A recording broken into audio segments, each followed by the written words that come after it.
दोस्तों, आज की कहानी का विषय है कि मनुष्य को उसके कर्मों के फल कब और कैसे मिलते हैं।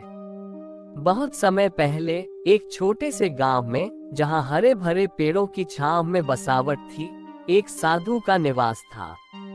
साधु का नाम वत्सलानंद था। वे गांव के किनारे एक पुराने मंदिर में तपस्या करते थे। वत्सलानंद ने अपने जीवन को भगवान शिव की भक्ति और ध्यान में समर्पित कर दिया था। उनकी साधना इतनी प्रबल थी कि वे गांव वालों के बीच श्रद्धा का केंद्र बन गए थे। गांव के लोग उनके पास अपने दुखों का समाधान पाने आते थे और साधु की बातों में उन्हें एक नई राह मिलती थी। उसी गांव में एक विधवा महिला, जिसका नाम जानकी था, अपने छोटे से बेटे के साथ रहती थी। जानकी का जीवन संघर्षों से भरा हुआ था। उसके पति की मृत्यु के बाद वो अकेली हो गई थी। गांव में उसके लिए कोई सहारा नहीं था, क्योंकि वो बहुत गरीब थी और लोग उसके साथ बातचीत करने से कतराते थे। उसका बेटा, जिसकी उम्र मात्र 5 वर्ष थी, उसकी एकमात्र उम्मीद थी। वह अपने बेटे को एक बेहतर भविष्य देने का सपना देखती थी, लेकिन गरीबी और समाज के तिरस्कार के चलते वो हर दिन टूटती जा रही थी। एक दिन जब जानकी अपने बेटे के लिए भोजन की तलाश में जंगल में लकड़ियां लेने गई थी, तब अचानक उसे वहां वत्सलानंद साधु मिले। साधु ने उसे देखा और उसकी आंखों में छिपे हुए दर्द को महसूस किया। साधु ने जानकी से पूछा, माँ, तुम इतनी दुखी क्यों हो? तुम्हारे जीवन में इतना कष्ट क्यों है? जानकी ने साधु के सामने अपने जीवन की व्यथा रखी और कहा, साधु महाराज, मैं विधवा हूँ। मेरे पास न कोई सहारा है और न कोई धन। समाज ने मुझे छोड़ दिया है। मेरा बेटा ही मेरा सब कुछ है, लेकिन मैं उसके लिए भी ठीक से भोजन जुटा नहीं पाती। क्या भगवान मेरे कष्ट नहीं देख रहे? क्या मेरे कर्म इतने बुरे हैं कि मुझे ये दुख सहना पड़ रहा है? वत्सलानंद ने उसकी बातें ध्यान से सुनी और बोले, हर व्यक्ति को उसके कर्मों का फल अवश्य मिलता है, माँ। लेकिन कर्मों का फल कब और कैसे मिलेगा, ये भगवान की मर्जी पर निर्भर करता है। हर दर्द और हर कष्ट के पीछे एक गहरा अर्थ होता है। जानकी ने साधु की बातें सुनी, लेकिन उसके मन में और भी सवाल उठे। उसने साधु से पूछा, लेकिन साधु महाराज, ये कर्मों का फल मुझे कब मिलेगा? क्या मेरे बेटे का भविष्य भी ऐसा ही दुखमय होगा? वत्सलानंद ने गंभीरता से उत्तर दिया, ये जानने के लिए तुम्हें धैर्य रखना होगा और अपने कर्मों को सुधारना होगा। जब समय आएगा, तब भगवान शिव तुम्हें इस सवाल का उत्तर देंगे। लेकिन अभी तुम्हें अपने जीवन की यात्रा को और मजबूत बनाना होगा। साधु की यह बातें जानकी को दुख हुआ। वो जानती थी कि उसकी कठिनाइयां अभी समाप्त नहीं होंगी, लेकिन फिर भी साधु के वचनों ने उसमें एक नई आशा का संचार किया। इस प्रकार जानकी और वत्सलानंद के बीच पहली बार एक मिलन हुआ, जो आगे चलकर उनके जीवन में महत्वपूर्ण मोड़ लाएगा।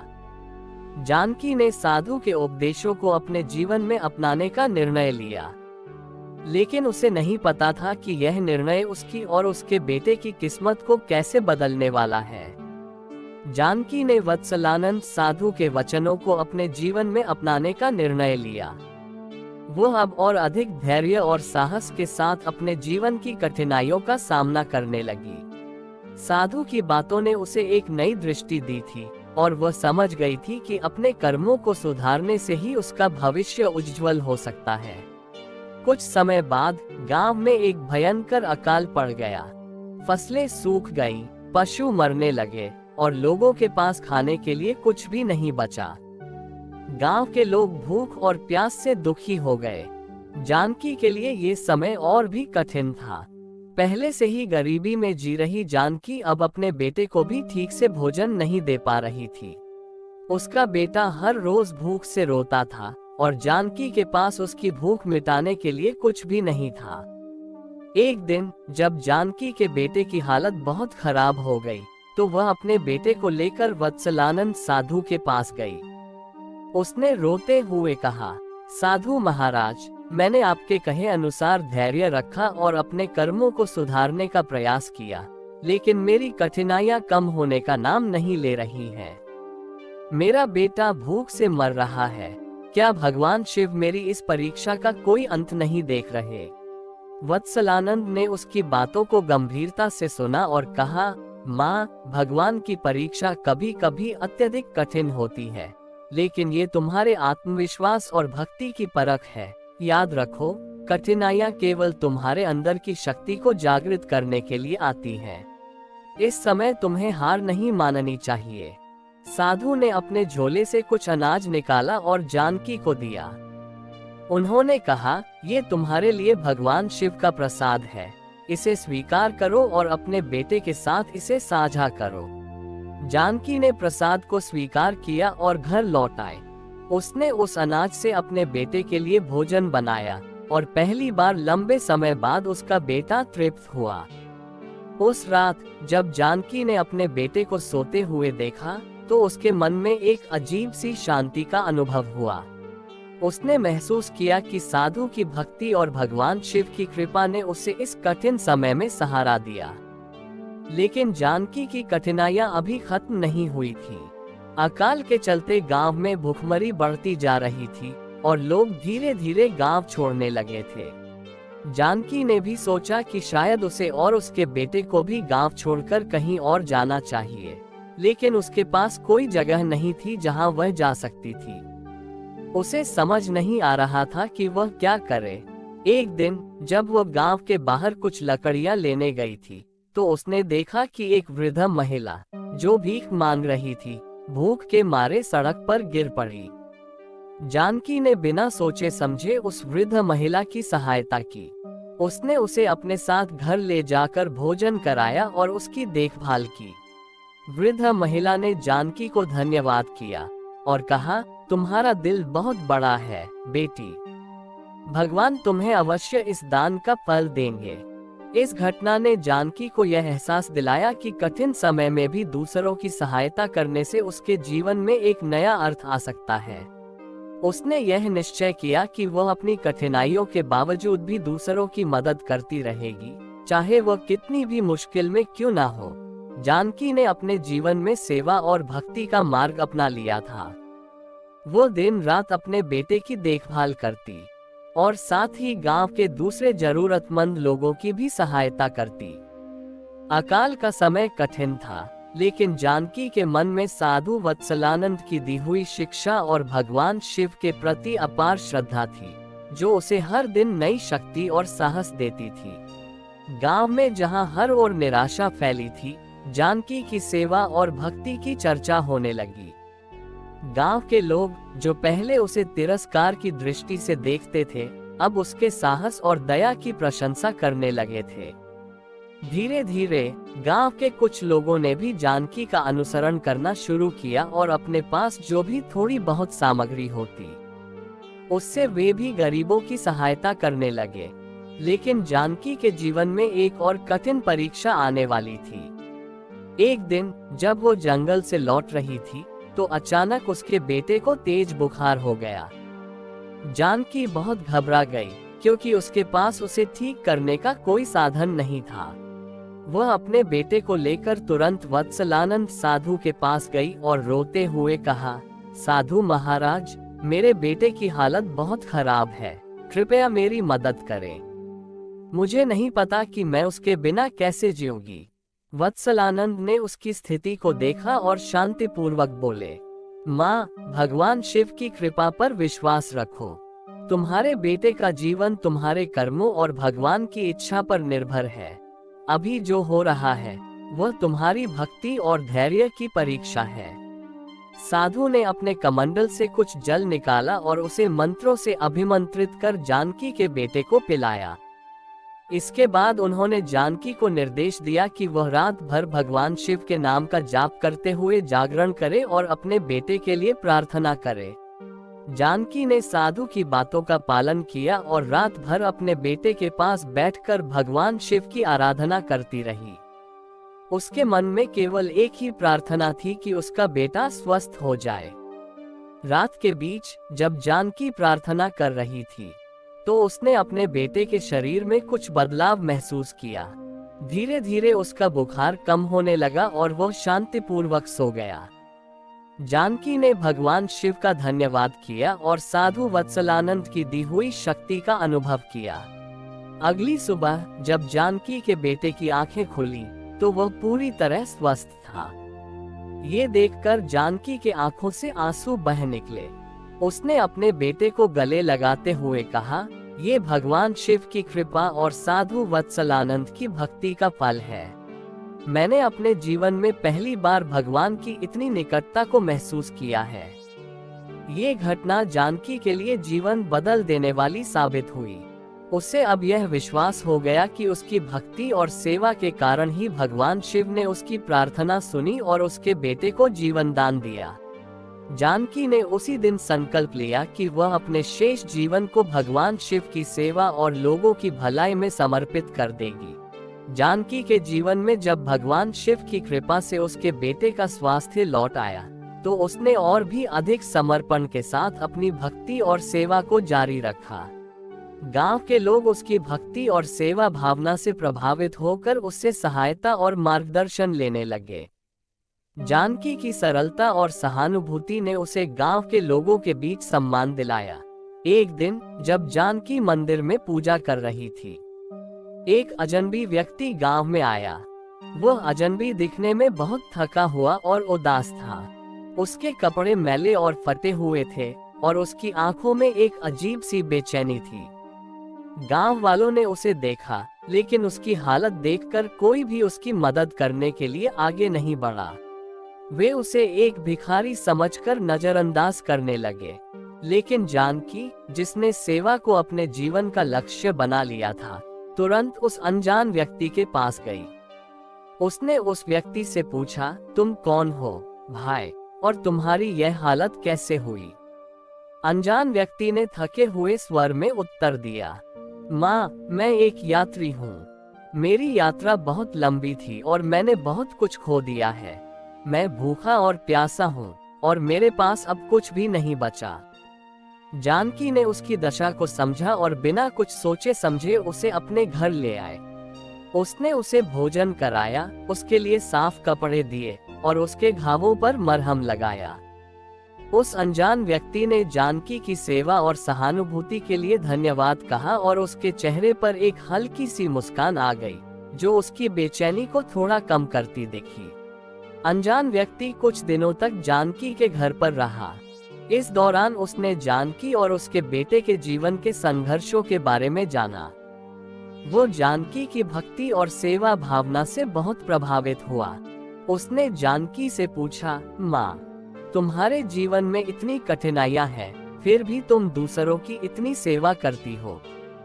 तुम्हें क्या शक्ति मिलती है इस सब में? जानकी ने सरलता से उत्तर दिया, भाई, भगवान शिव की भक्ति और साधु वत्सलानंद के आशीर्वाद ने मुझे ये शक्ति दी है। मैंने सीखा है कि जीवन में चाहे कितनी भी कठिनाइयां क्यों न हो, हमें अपने कर्मों और सेवा के मार्ग पर अडिग रहना चाहिए। भगवान शिव हमेशा हमारे साथ है, बस हमें उन पर विश्वास रखना होता है। अनजान व्यक्ति ने जानकी की बातों को ध्यान से सुना और गहरी सोच में पड़ गया। कुछ समय बाद उसने जानकी से कहा, माँ, मैं अब अपनी यात्रा फिर से शुरू करना चाहता हूँ, लेकिन उससे पहले मैं तुम्हें एक चीज देना चाहता हूँ। उसने अपनी झोली से एक पुराना ताबीज निकाला और जानकी को दिया। अनजान व्यक्ति ने कहा, ये ताबीज मेरे परिवार की विरासत है। इसे भगवान शिव के आशीर्वाद से बनाया गया था। इसे अपने पास रखो। जब भी तुम्हें कोई कठिनाई या संकट महसूस हो, तो इसे पकड़कर भगवान शिव का ध्यान करो। ये ताबीज तुम्हारी रक्षा करेगा और तुम्हें सही मार्ग दिखाएगा। जानकी ने उस ताबीज को श्रद्धापूर्वक स्वीकार किया और उसे अपने गले में पहन लिया। उसने अनजान व्यक्ति का धन्यवाद किया और उसे आशीर्वाद दिया कि उसकी यात्रा सफल हो और भगवान शिव हमेशा उसकी रक्षा करें। अगली सुबह वह अनजान व्यक्ति चुपचाप गांव से चला गया, लेकिन जानकी को अब महसूस हुआ कि वह कोई साधारण व्यक्ति नहीं था। वह अनजान व्यक्ति उसके जीवन में एक नई उम्मीद और शक्ति छोड़ गया था। जानकी को इस ताबीज में एक अद्वितीय शक्ति का अनुभव होने लगा और उसने महसूस किया कि भगवान शिव की कृपा से उसके जीवन में एक नया अध्याय शुरू होने वाला है। अनजान व्यक्ति द्वारा दिया गया ताबीज जानकी के जीवन का एक महत्वपूर्ण हिस्सा बन गया। उसने उसे हमेशा अपने गले में पहना और भगवान शिव की भक्ति में और भी अधिक गहराई से लीन हो गई। जानकी को विश्वास था कि यह ताबीज केवल एक वस्तु नहीं, बल्कि भगवान शिव की कृपा का प्रतीक है, जो उसे हर मुश्किल में मार्गदर्शन करेगा। कुछ समय बाद गांव में एक भयानक विपत्ति आई। गांव के पास स्थित नदी में अचानक भारी बाढ़ आ गई, जिससे गांव के कई घर बह गए और फसलें नष्ट हो गईं। गांव के लोग डर और घबराहट में थे, क्योंकि उन्होंने इतनी भयंकर बाढ़ पहले कभी नहीं देखी थी। पानी तेजी से गांव की ओर बढ़ रहा था और लोग अपने घरों से निकलकर सुरक्षित स्थानों की ओर भागने लगे। जानकी का घर गांव के किनारे पर था और वह भी इस बाढ़ की चपेट में आ गया। उसका बेटा अंदर सो रहा था जब अचानक पानी ने उनके घर को घेर लिया। जानकी घबराई, लेकिन उसने तुरंत ताबीज को पकड़ा और भगवान शिव का ध्यान करने लगी। उसने महसूस किया कि यह वही समय है जब उसे ताबीज की शक्ति पर विश्वास करके अपने और अपने बेटे की रक्षा करनी होगी। जानकी ने अपने बेटे को उठाया और ताबीज को पकड़कर प्रार्थना करने लगी, हे भगवान शिव, मेरी रक्षा करें, इस संकट से हमें बचा लें। मैंने आपकी भक्ति में सच्चे मन से समर्पण किया है, कृपया मेरी पुकार सुने। जैसे ही जानकी ने प्रार्थना की, उसने महसूस किया कि पानी की गति धीमी हो गई है। उसे लगा कि ताबीज से एक अदृश्य शक्ति निकल रही है, जिसने उसके और उसके बेटे के चारों ओर एक सुरक्षा घेरा बना दिया है। पानी अब भी घर में था, लेकिन वह उनके पास पहुंचने से पहले ही ठहर गया। जानकी को समझ में आ गया कि ताबीज की शक्ति ने उन्हें इस संकट से बचा लिया है। उसने अपने बेटे को सुरक्षित स्थान पर पहुंचाया और देखा कि गांव के बाकी लोग भी डर से सहमे हुए थे। कुछ लोग जानकी की ओर देखने लगे, क्योंकि उन्होंने देखा कि उसका घर बाढ़ से लगभग अछूता रह गया था। गांव के लोग, जो पहले से ही जानकी की भक्ति और सेवा की प्रशंसा करते थे, अब उसकी ओर आशा भरी निगाहों से देखने लगे। गांव का मुखिया, जो हमेशा से जानकी की भक्ति से प्रभावित था, उसके पास आया और कहा, जानकी, तुम्हारे पास कोई अद्वितीय शक्ति है। भगवान शिव तुम्हारी भक्ति से प्रसन्न है। इस संकट से हमें बचाने के लिए क्या तुम हमारे लिए भी प्रार्थना कर सकती हो? जानकी ने मुखिया की बात सुनकर ताबीज को पकड़ा और कहा, ये शक्ति मेरी नहीं है, ये भगवान शिव की कृपा है। हमें सभी को मिलकर उनकी शरण में जाना होगा और पूरी श्रद्धा से प्रार्थना करनी होगी। केवल तभी हम इस विपत्ति से बाहर आ सकते हैं। गांव के सभी लोग जानकी के साथ मिलकर मंदिर में गए और वहां उन्होंने भगवान शिव की पूजा और प्रार्थना की। जानकी ने अपने ताबीज को भगवान शिव के चरणों में रखा और गांव के लोगों के लिए प्रार्थना की। जैसे जैसे उनकी प्रार्थना गहरी होती गई, बाढ़ का पानी धीरे धीरे कम होने लगा और आखिरकार रुक गया। गांव के लोग इस चमत्कार को देखकर अचंभित रह गए और जानकी के प्रति उनका विश्वास और भी बढ़ गया। ये घटना जानकी के जीवन का एक महत्वपूर्ण मोड़ थी।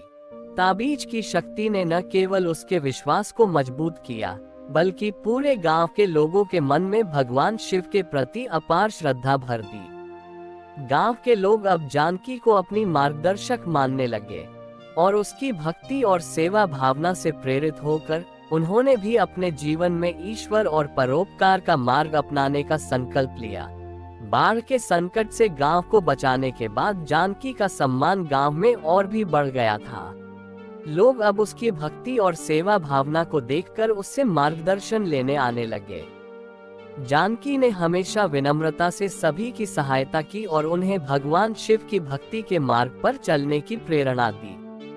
वो जानती थी कि उसकी यह शक्ति और सम्मान भगवान शिव की कृपा का परिणाम है और उसने इसे कभी भी अपने अहंकार का कारण नहीं बनने दिया। कुछ समय बाद एक दिन साधु वत्सलानंद जानकी के घर आए। उनके चेहरे पर एक अद्भुत शांति और गंभीरता थी। जानकी ने उन्हें आदर पूर्वक प्रणाम किया और उनके लिए आसन बिछाया। साधु ने कुछ क्षण मौन रहकर जानकी को देखा, फिर बोले, माँ जानकी, तुम्हारी भक्ति, सेवा और धैर्य ने तुम्हें इस गांव में एक आदर्श बना दिया है। भगवान शिव ने तुम्हारे समर्पण को स्वीकार किया है और अब समय आ गया है कि तुम अपने जीवन के एक और महत्वपूर्ण सत्य का सामना करो। जानकी ने साधु की बातों को ध्यान से सुना और कहा, साधु महाराज, आप जो भी कहेंगे मैं उसे सहर्ष स्वीकार करूंगी। कृपया मुझे मार्गदर्शन दें। वत्सलानंद ने गहरी सांस ली और बोले, जानकी, ये जीवन तुम्हारे पिछले जन्म के कर्मों का फल है। तुम्हारे जीवन में जो भी कठिनाइयां और कष्ट आए हैं वे तुम्हारे पिछले जन्म के कर्मों के कारण हैं। लेकिन तुम्हारी भक्ति और सेवा ने उन कर्मों के प्रभाव को कम कर दिया है। अब तुम्हें एक और परीक्षा का सामना करना होगा जो तुम्हारे इस जीवन के उद्देश्यों को पूरा करेगी। जानकी का मन इस बात को सुनकर थोड़ा विचलित हुआ, लेकिन उसने अपने विश्वास को दृढ़ बनाए रखा। उसने साधु से पूछा, साधु महाराज, कृपया मुझे बताएं कि वो परीक्षा क्या है, मैं उसे कैसे स्वीकार करूंगी। वत्सलानंद ने उत्तर दिया, तुम्हारे जीवन में वह समय आ रहा है जब तुम्हें एक कठिन निर्णय लेना होगा। तुम्हारे बेटे का भविष्य और तुम्हारा जीवन दोनों इस निर्णय पर निर्भर करेंगे। यह निर्णय तुम्हारे पिछले जीवन के कर्मों का निवारण करेगा और तुम्हें मोक्ष की ओर ले जाएगा। लेकिन याद रखना, यह निर्णय तुम्हारे लिए बहुत कठिन होगा और तुम्हें अपनी आत्मा की गहराई से मार्गदर्शन पाना होगा। जानकी ने साधु की बातों को गहराई से समझने की कोशिश की, लेकिन उसे अभी तक ये समझ नहीं आ रहा था कि वह कौन सा निर्णय हो सकता है। साधु वत्सलानंद ने उसे धैर्य और ध्यान से काम लेने की सलाह दी और कहा, जब समय आएगा तुम्हें सब कुछ स्पष्ट हो जाएगा। भगवान शिव पर विश्वास रखो, वे तुम्हें सही मार्ग दिखाएंगे। उसके बाद साधु ने जानकी को आशीर्वाद दिया और वहां से चले गए। जानकी के मन में साधु की बातों को लेकर गहरी सोच और चिंता पैदा हो गई। उसने महसूस किया कि उसका जीवन अब एक महत्वपूर्ण मोड़ पर पहुंच चुका है और उसे अपनी आत्मा की गहराई में जाकर उस निर्णय का सामना करना होगा जो उसके और उसके बेटे के भविष्य को प्रभावित करेगा। उस रात जब जानकी अपने बेटे के पास बैठी थी तो उसने उसे ध्यान से देखा। उसके बेटे के चेहरे पर मासूमियत और शांति थी, लेकिन जानकी का मन बेचैन हो गया। उसने ताबीज को पकड़ा और भगवान शिव से प्रार्थना की, हे भगवान, मुझे इस कठिन समय में सही निर्णय लेने की शक्ति दें। मैं नहीं जानती कि आगे क्या होने वाला है, लेकिन आपकी कृपा पर मेरा पूरा विश्वास है। जैसे ही उसने ये प्रार्थना की, उसे अपने अंदर एक अद्वितीय शांति का अनुभव हुआ। उसे लगा कि भगवान शिव की शक्ति उसके साथ है और वह जो भी निर्णय लेगी वो उसे सही दिशा में ले जाएगा। समय बीता और वह घड़ी आ ही गई जब जानकी को एक बड़ा निर्णय लेना पड़ा। उसके बेटे को एक ऐसी बीमारी ने घेर लिया जिसका इलाज सिर्फ दूर स्थित एक प्रसिद्ध साधु के पास था, जो केवल एक बच्चे का इलाज करने के लिए तैयार था। लेकिन जानकी के सामने एक चुनौती थी। उसी समय गांव में एक और बच्चा भी उसी बीमारी से जूझ रहा था। अब जानकी को यह निर्णय लेना था कि वह अपने बेटे को ले जाकर साधु के पास इलाज के लिए भेजे या उस दूसरे बच्चे को जिसका परिवार बहुत गरीब और असहाय था। जानकी ने ताबीज को पकड़कर भगवान शिव का ध्यान किया और निर्णय लिया। उसने अपने बेटे को नहीं बल्कि उस गरीब बच्चे को साधु के पास भेजा। जानकी ने भगवान शिव पर विश्वास रखा कि वे उसके बेटे का भी ध्यान रखेंगे। उसके इस निस्वार्थ निर्णय ने उसकी आत्मा को मुक्त कर दिया और उसके बेटे का स्वास्थ्य भी किसी चमत्कार से स्वतः ही सुधरने लगा। इस निर्णय ने जानकी के जीवन को पूर्ण कर दिया। उसने भगवान शिव की कृपा से जीवन की परीक्षा में विजय प्राप्त की और अपने कर्मों के बंधनों से मुक्त हो गई। गांव के लोग जानकी के इस त्याग और भक्ति के कारण उसे पूजनीय मानने लगे और उसका नाम हमेशा के लिए श्रद्धा के साथ लिया जाने लगा। मित्रों, तो उम्मीद है आपको ये कथा पसंद आई होगी। वीडियो को लाइक जरूर करें और कमेंट में हर हर महादेव अवश्य लिखें। साथ ही चैनल को सब्सक्राइब करें। आप सभी का धन्यवाद दोस्तों।